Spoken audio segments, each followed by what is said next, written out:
पहाड़ों से घिरे बीच समुद्र में गरीब बहू का ससुराल। ये देखिए भाभी, मेरे मोती के जेवर बनकर तैयार हो गए हैं। हार, ब्रेसलेट, पायल सभी। मेरे भी गहने बस तैयार होने ही वाले हैं, लेकिन कुछ ही देर में अंधेरा हो जाएगा तो हम कल इन गहनों को बेचने जाएंगे। एक तरफ जहां उर्वशी और साक्षी दोनों बैठी गहने बना रही थीं, तो वहीं दूसरी तरफ अमृता और तान्या ने अलग अलग तरह के मशरूम की सब्जी बनाई। वाह, क्या महक आ रही है। हमें कभी पहले इतना अच्छा खाना खाने को नहीं मिला जितना कि इस टापू पर खाने को मिल रहा है। भाभी, अब ये सिर्फ एक टापू नहीं बल्कि हम सबका छोटा सा कबीला है। यहाँ हमारे घर बने हुए हैं, हम यहाँ अपना जीवन निर्वाह कर रहे हैं। सही कहा तान्या, ये हमारा घर है। इसी तरह टापू पर जगह जगह घर बने हुए थे और सब वहां अलग अलग काम कर रहे थे। वो लोगों से दूर समंदर के बीच बसा एक छोटा सा गांव था, लेकिन सवाल यह था कि वो लोग इस तरह टापू पर आकर क्यों रह रहे थे। क्यों उन लोगों ने रिहाइश की जगह को छोड़कर टापू पर रहना बेहतर समझा। आइए ये सब जानने के लिए चलते हैं कहानी में थोड़ा पीछे। आजकल तो समुद्र में बड़ी तेज तेज हवाएं उठने लगी हैं। मुझे तो डर लग रहा है कहीं कोई अनहोनी ना हो जाए। अरे नहीं भाभी, ऐसा कुछ नहीं होगा। इस मौसम में अक्सर समुद्र से तेज हवाएं चलती हैं, लेकिन इनसे हमें कोई नुकसान नहीं होने वाला है। मैं भी उम्मीद यही करती हूँ कि हवाएं किसी आने वाली परेशानी का संकेत ना हो। समंदर के किनारे बसा छोटा सा गांव रोज की चलने वाली तेज हवाओं से घबराया हुआ था। आए दिन आसमान में गहरे काले बादल छाकर बरस जाते, जिसके कारण मिट्टी के घरों में रहने में उन्हें अब काफी दिक्कत आ रही थी। साक्षी बहू, मुझे लगता है तेज बारिश होने वाली है, तो जल्दी से बाहर से कपड़े ले आ, नहीं तो वो गीले हो जाएंगे। उर्वशी जल्दी से कपड़े लेने बाहर गई तो उसने देखा कि बाहर बहुत तेज हवाएं चल रही थी और समंदर की लहरों में भी काफी तेजी थी। कुछ ही देर में तेज हवा के साथ पानी की ठहफी ठंडी बूंदें जमीन पर गिरने लगी। उर्वशी जल्दी से सारे कपड़े लेकर वापस झोपड़ी में चली आई। उसने चारों बहुओं और कोकिला को ते बात बताई। भगवान जी, हम सब पर कृपा बनाई रखी। मौसम बहुत ज्यादा खराब हो रहा है। मेरा तो मन पहले से ही घबरा रहा है। मौसम में तो आए दिन खराबी बढ़ती ही जा रही है। पता नहीं यहाँ क्या होने वाला है। वंदना ने इतना कहा ही था कि तभी बाहर से लोगों की आवाजें आने लगी। अरे सभी जल्दी से इस इलाके को खाली करो, जल्दी यहाँ से चलो। आवाज सुनकर पांचों बहुएं और कोकिला घबरा गईं। उन्होंने घर से बाहर निकलकर देखा तो एक आदमी लगातार उस जगह को खाली करने को कह रहा था। हवा में अब पहले से ज्यादा तेजी थी और बारिश के मानो जैसे थपेड़े लग रहे थे। अचानक पांचों बहुओं की नजर समंदर में उठती बड़ी लहरों पर पड़ी। पांचों बहुओं ने जल्दी से घर से सामान इकट्ठा करना शुरू कर दिया। हे भगवान, कृपा करो भगवान। अरे जल्दी करो, सभी जल्दी करो, लहरें तेजी से हमारी तरफ बढ़ रही हैं, जल्दी करो, जल्दी जल्दी जल्दी। सभी लोगों के जितना भी सामान हाथ लगा वो सब इसे लेकर वहां से भागे और बाकी सामान घरों में ही रह गया। कुछ ही देर में बड़ी बड़ी तेज लहरों ने सब कुछ अपने अंदर समेट लिया और लहरों के जाने के बाद वहां पर सिर्फ खाली मैदान ही रह गया था। सारे गांव वाले अब वहां कुछ दूरी पर खड़े बड़े बड़े पहाड़ों के बीच भटकते फिर रहे थे।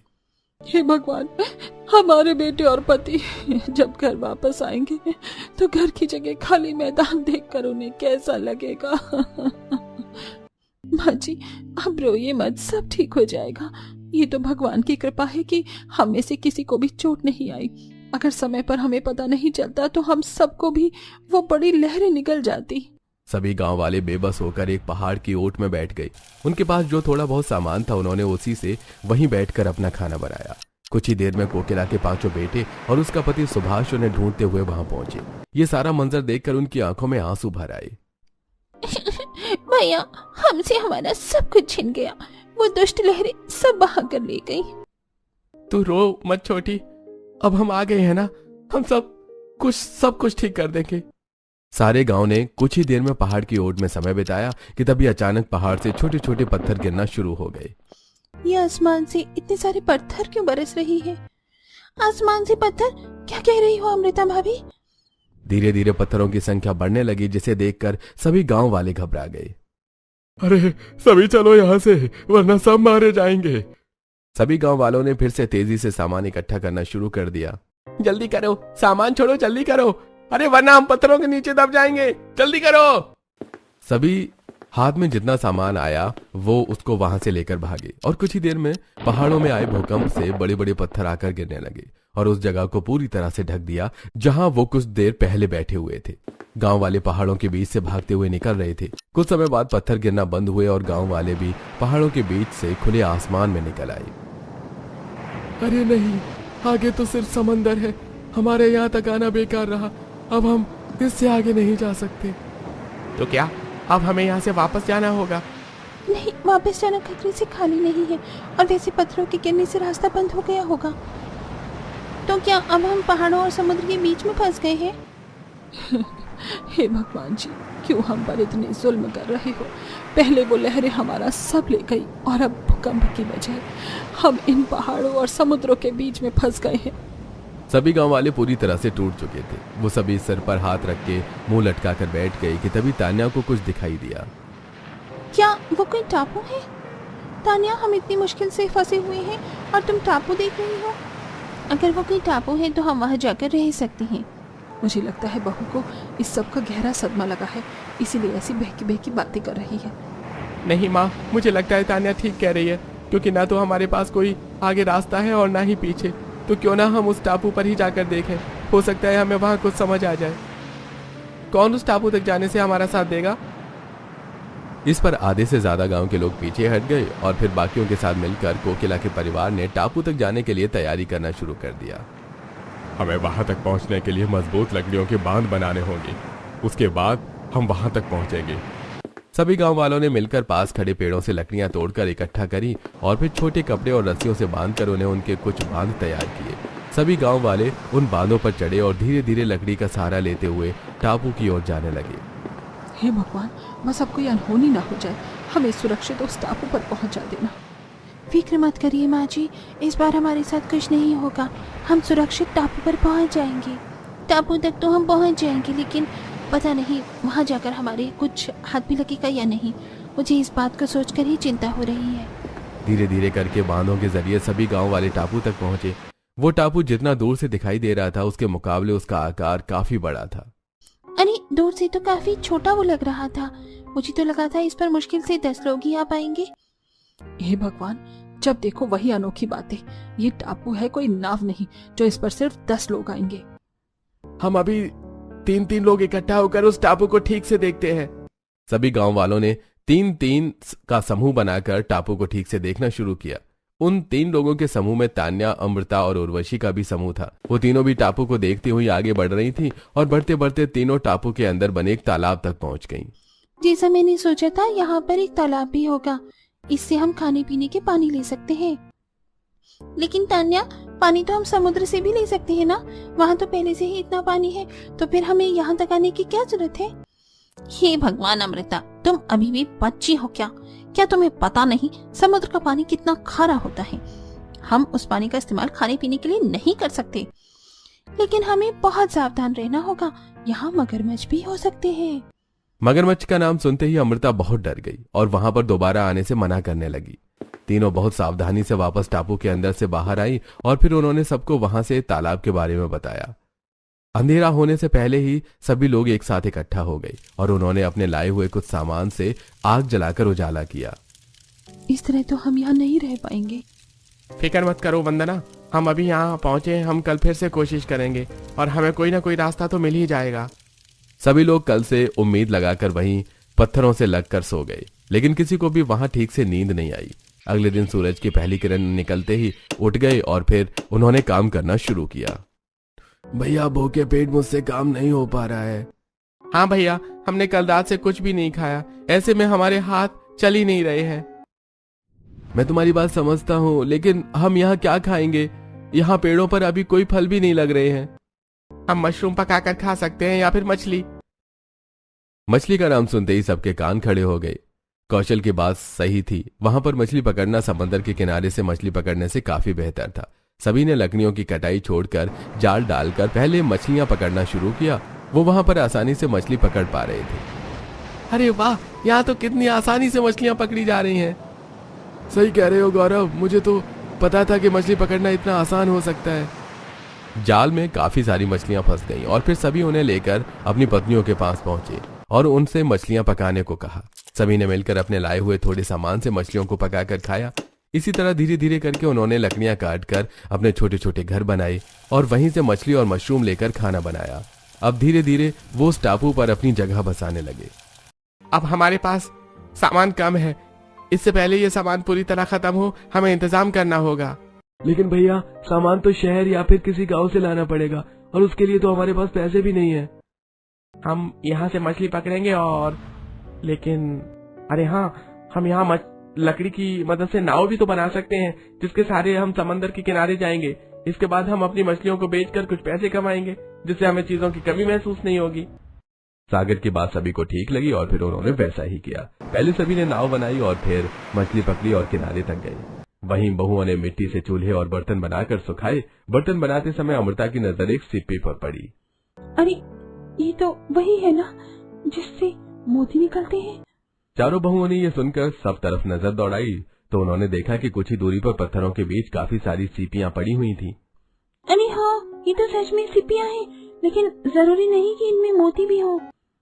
भाभी एक बार इन्हें खोल कर देखते हैं ना, क्या पता इनमें मोती निकल ही जाए। इस पर बहुओं ने सीपियों को खोलना शुरू किया। उनमें से कुछ खाली तो कुछ में सच में मोती निकल आए। इसमें तो सच में मोती निकल आए हैं। पता है ये मोती बहुत महंगे बिकते हैं, हम इन्हें बेचकर बहुत से पैसे कमा सकते हैं। पांचों बहुओं ने उन मोतियों से कुछ गहने बनाने तैयार किए। जीने का हार, कंगन, ब्रेसलेट और पायल जैसी चीजें शामिल थीं। अब जहां पर पहले समंदर की लहरें सब बहाकर ले गई थी, वहां वो लोग पहले रहा करते थे, वहीं अब लोग घूमने आने लगे। और जब उनके पति शहर से मछली बेचकर वापस टापू पर लौटने के लिए किनारे पर आए तो उन्होंने वहां पर बहुत से लोग देखे। भैया यहाँ तो काफी लोग हैं, क्या ये सब यहाँ घूमने आए हुए हैं? ये घूमने का ही मौसम है। इस मौसम में लोग समंदर किनारे घूमने आते हैं। मैं सोच रहा हूँ क्यों ना हम यहाँ पर ही कोई काम कर लें। जैसे हम मोतियों के हार, नारियल पानी और खाने पीने की चीजें बेच सकते हैं। इससे हमारी काफी अच्छी कमाई हो जाएगी। सही कह रहे हो सागर, तुम हमेशा पॉइंट की बात करते हो। हम ऐसा ही करेंगे। पांचों बेटे वापस बांधों पर बैठकर अपने टापू वाले घरों को लौटे और उन्होंने सभी को जाकर ये बात बताई। अगर ऐसी बात है तो हम खुद वहाँ जाकर मोतियों के गहने बेचेंगे और आप मछली बेचने चले जाया करना। तब पांचों बहुएं भी समंदर किनारे टूरिस्ट को गहने बेचने लगी। वहीं कौशल, मानव और पूरब तीनों नारियल पानी बेचने लगे। सागर और गौरव अभी भी मछली बेचने जाया करते। धीरे धीरे उन्होंने टापू की उपजाऊ जमीन पर अलग अलग तरह की सब्जियां भी बो दी। कुछ ही दिनों में वहां एक सब्जी का अच्छा भरा खेत बन गया, जिससे अब उन्हें सब्जी शहर से नहीं लानी पड़ती थी। ये देखिए भाभी, मेरे मोती के जेवर बनकर तैयार हो गए हैं। हार, ब्रेसलेट, पायल सभी। मेरे भी गहने बस तैयार होने ही वाले हैं, लेकिन कुछ ही देर में अंधेरा हो जाएगा तो हम कल इन गहनों को बेचने जाएंगे। एक तरफ जहां उर्वशी और साक्षी दोनों बैठी गहने बना रही होती हैं, तो वहीं दूसरी तरफ अमृता और तान्या ने अलग अलग तरह के मशरूम की सब्जी बनाई। वाह, क्या महक आ रही है। कभी हमने पहले इतना अच्छा खाना नहीं खाया ना, जितना कि इस टापू पर खाने को मिल रहा है। भाभी, अब ये सिर्फ एक टापू नहीं बल्कि हम सबका एक छोटा सा कबीला है। यहाँ हमारे घर बने हुए हैं, हम यहाँ अपना जीवन निर्वाह कर रहे हैं। सही कहा तान्या, ये हमारा घर है। इसी तरह टापू पर जगह जगह घर बने हुए थे और सब वहां अलग अलग काम कर रहे थे। वो अब टापू उन लोगों का छोटा सा गांव बन चुका था। पांचों बहुएं गहने बनाकर अपनी लकड़ी के नाव में बैठकर समंदर के किनारे पर पहुंची, जहां पहले से भी ज्यादा लोग दिखाई दे रहे थे। उन्होंने वहां पर अपना छोटा सा सच्चे मोतियों के गहनों का स्टॉल लगाया, जो कि वहां पर आने वाली हर लड़की को बहुत पसंद आया। वाह, ये कितना सुंदर है मकान। ये नेकलेस लेना चाहती हूँ। मुझे तो यहाँ पर लगी हर एक चीज अच्छी लग रही है कि मेरा तो मन ही कर रहा है कि मैं यहाँ से सब कुछ ले जाऊँ, लेकिन मेरे पास इतने पैसे नहीं हैं। आप यहाँ ये कमरबंद पहन कर देखिए, ये हमने एक नया बनाया है। ओह वाह, मोतियों का कमरबंद सच में बहुत ही सुंदर है। क्या आप ये सब खुद बनाते हो? हाँ, हम ये सब अपने हाथों से बनाते हैं। क्या आपके पास ऐसे और भी कमरबंद हैं? अमृता ने दूसरी लड़की को अपने हाथों से बनाया कमरबंद दिया। लड़कियां वहां से कमरबंद पहनकर चली गईं। उन्हें देखकर वहां और भी लड़कियां कमरबंद लेने आईं। आप कितने खुश नसीब हैं। वहाँ समुद्र के किनारे मजे कर रही हैं और आपका पहनावा बिल्कुल अलग ही है। आप पर हमारी कमरबंद भी बहुत अच्छी और सुंदर लग रही है। हम तो इतनी जल्दी शादी होकर ससुराल आ गए कि खुद पर ध्यान ही नहीं दे पाए। सही कह रही हो उर्वशी, काश हम भी इनकी तरह कुंवारे होते तो हम भी आज इसी तरह यहाँ मजे कर रहे होते। Oh no no no dear, आप भी उतने ही सुंदर हैं। आपकी सुंदरता इन गहनों से झलकती है जो आपने खुद अपने हाथों से बनाए हैं। इतना कहकर उस लड़की ने उर्वशी के बालों में एक फूल लगाया। और आपने सबसे सुंदर बात ये है कि आप सुहागन हैं। वहाँ पर खड़ी लड़कियों ने पांचों बहुओं के बालों में फूल लगाकर उन्हें अपनी तरफ से मोतियों के गहने पहनाए। ये देख पांचों बहुओं को उनसे काफी अपनापन महसूस हुआ और फिर उन्होंने वहाँ आई लड़कियों को अपनी सारी कहानी सुनाई। आप सिर्फ सुंदर ही नहीं बल्कि बहुत बहादुर भी हैं। मैं तो इतने में हार मानकर भगवान को प्यारी हो चुकी होती। इस पर सभी लड़कियां हंसने लगीं। पांचों बहुओं की अब उन लड़कियों से खूब अच्छी पट रही थी। शाम होने पर पांचों नाव में बैठकर वापस अपने टापू पर लौट आईं। आ गई बहू, गहने बिके या नहीं? माँ जी, आज तो सारे गहने बिक गए और आज हमने बीच पर काफी मजे भी किए। कोकिला को बीच का मतलब समझ नहीं आया, लेकिन वो अपनी बहुओं को खुश देखकर काफी खुश थी। वहीं उनके पति भी वापस लौट रहे थे, लेकिन बदकिस्मती से समंदर में तेज हवाएं चलने लगी। हे भगवान, अभी हमारे पति घर नहीं लौटे हैं और ये तो बिल्कुल उस दिन ही जैसी ही तेज हवाएं चल रही हैं। तेज हवाओं के साथ अब बारिश भी होने लगी और आसमान में तेज बिजली चमकने लगी। पांचों बहुएं वापस अपने घर के अंदर चली गईं। अब सभी की आंखों के सामने उस दिन का मंजर घूमने लगा जिस दिन समंदर की लहरें उनका सब कुछ ले गई थी। मेरा दिल तो बहुत घबरा रहा है। इतना तेज तूफान है और हमारे पति भी यहाँ नहीं है। हे भगवान, हमारी रक्षा करना। पांचों बहुएं, कोकिला और पूरा गांव दहशत में आंखों में आंसू लिए बैठा था। एक पल के लिए उन्हें ऐसा लगा कि अब सब कुछ खत्म हो जाएगा, लेकिन जब बाहर से उनके पतियों की आवाज आई तो पांचों बहुओं की जान में जान आई। वो बारिश में दौड़कर उनके पास गईं और जल्दी से उन्हें घर के अंदर ले आईं। भैया, मुझे बहुत डर लग रहा है। कहीं समुद्र की लहरें हमें बहाकर तो नहीं ले जाएंगी? अरे नहीं छोटी, ऐसा कुछ नहीं होगा। यहाँ पर समंदर की लहरें नहीं आएंगी। सभी ने मुस्कुराते हुए रावी का हौसला बढ़ाया, लेकिन उनके मन के अंदर भी एक तूफान उठ रहा था। सभी उम्मीद लगाकर तूफान के थमने का इंतजार कर रहे थे। पानी की लहरें उनके लकड़ी के घरों से टकरानी शुरू हो गईं, जिस पर सभी बहुत घबरा गए और एक दूसरे को पकड़कर बैठ गए। भगवान जी, जैसे आपने हम पर अपनी कृपा बनाए रखी है उसी तरह अभी भी हमारी रक्षा करना। पांचों बहुएं और बाकी सभी गांव वाले भी भगवान से प्रार्थना करने लगे। काफी देर बाद जाकर तूफान थम गया और फिर से शांति फैल गई। कुछ हलचल न होने पर सभी ने अपने घरों से बाहर आकर देखा तो उन्हें काफी सुकून मिला। भगवान ने हमें बचा लिया, इस बात पर तो एक जश्न बनता है। जश्न का नाम सुनते ही सबकी आंखें चमक उठी। बहू ने जल्दी से चूल्हे जलाकर खाना बनाना शुरू किया। वहीं उनके पतियों ने बाहर आग जलाकर उस पर मछलियां तली। सभी गांव वालों ने जगह जगह आग की मशालें लगाई ताकि सब तरफ उजाला हो सके और फिर सभी अपने घरों से बाहर आकर आग के चारों तरफ पत्थरों पर बैठ गए। वाह, ये मछली कितनी स्वादिष्ट है, सच में मजा आ गया। अरे वंदना, मुझे थोड़ी फलों की चाट देना। अभी देती हूँ। आज हमने इसमें कुछ नए फल भी डाले हैं जो हमने तालाब से पानी लाते समय देखे थे। और पता है, हमने अपने हथियारों से वहाँ पर रहने वाले मगरमच्छों को भी भगा दिया। आपको याद है जब उस दिन? अमृता, जल्दी से हथियार उठाओ वरना वो मगरमच्छ तुम्हें मार डालेगा। मुझे बहुत डर लग रहा है। जल्दी करो अमृता। अमृता ने आंखें बंद करके लकड़ी और पत्थर से बना हथौड़ा उठाया और जोर से चीखते हुए मगरमच्छ पर दे मारा, जिससे मगरमच्छ बिलबिलाता हुआ वहां से चला गया। तुमने कैसे दिखाया अमृता, तुमने मगरमच्छ को हरा दिया। अरे कहाँ खो गई, लेकिन जो भी हो तुमने सच में बहुत ही बहादुरी से काम किया। इतनी सारी परेशानियां उठाने के बाद कोई भी इंसान बहादुर हो ही जाता है। आपने भी तो आज कितनी बहादुरी से डटकर तूफान का सामना किया और यहाँ तक वापस आए। गांव वालों को पता था कि उनके इस चुनौतियों से भरे सफर ने उन्हें काफी बहादुर बना दिया था और अब वो एक साथ मिलकर किसी भी परेशानी का सामना कर सकते थे।